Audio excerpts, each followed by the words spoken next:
जय श्री राधे राधे राधे।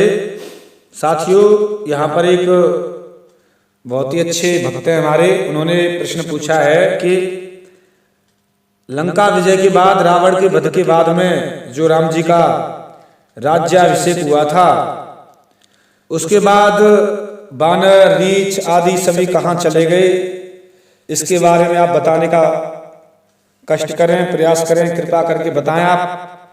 तो साथ ये पूछा है और मैं जरूर इनके प्रश्न का उत्तर दे रहा हूं, और जिन्होंने किया वो भी सुन रहे हैं। तो साथियों, यहाँ पर अगर आप मेरे चैनल पर नए सब्सक्राइब नहीं किया तो कर लीजिए। और साथियों, मुख्य विषय की ओर चलते हैं।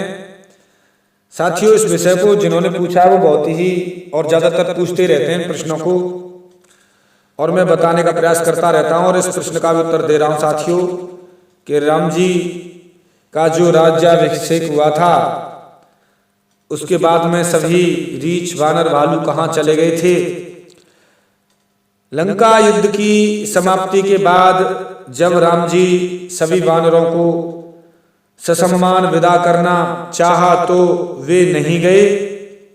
उनके अगाध प्रेम को देखकर राम जी उन्हें विमान पर बैठाकर अयोध्या तक ले आए। और उत्तरकांड में संक्षिप्त रूप से इस बात का उल्लेख मिलता है कि राम जी ने सबको विदा कर दिया।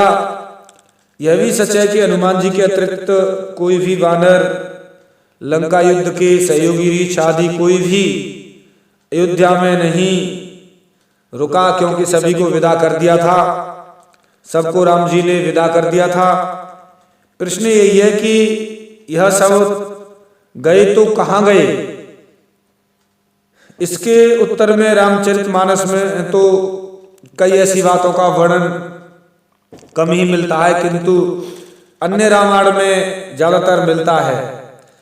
और उत्तरकांड सर्ग 110 श्लोक संख्या 20-22 के अनुसार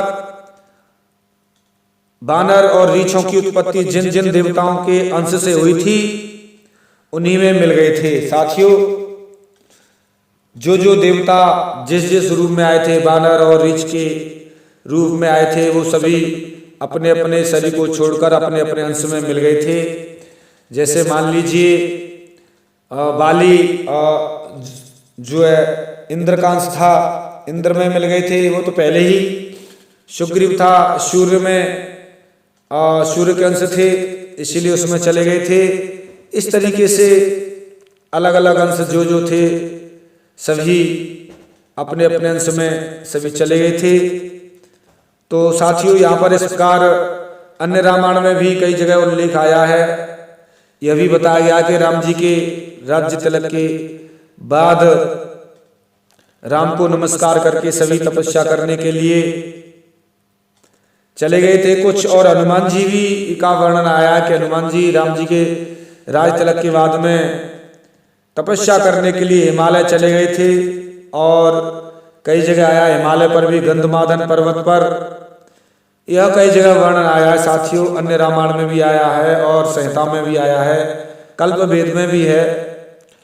और यहाँ भी बताया गया राज्यारोहण के बाद हनुमान जी तपस्या करने के लिए हिमालय चले गए।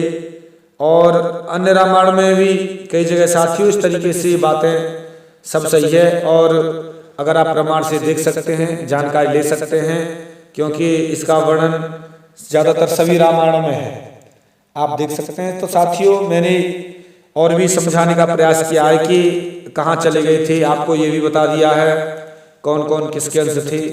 सभी अपने अपने अंश में, हनुमान जी शिव जी के अंश हैं, तो वो तो हिमालय पर चले गए थे, तो हिमालय पर चले गए हनुमान जी। इस तरीके से सभी अपने अपने अंश में राम जी की सेवा में जो जो आए थे, ब्रह्मा जी की आज्ञा अनुसार अपने अपने अंश में मिल गए थे।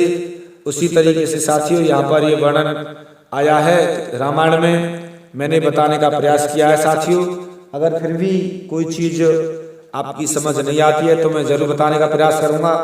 साथियों, क्योंकि ये चीजें बड़ी विस्तृत हैं और बड़ी कई जगह शास्त्रों के प्रमाण के अनुसार देख देकर बताना पड़ता है।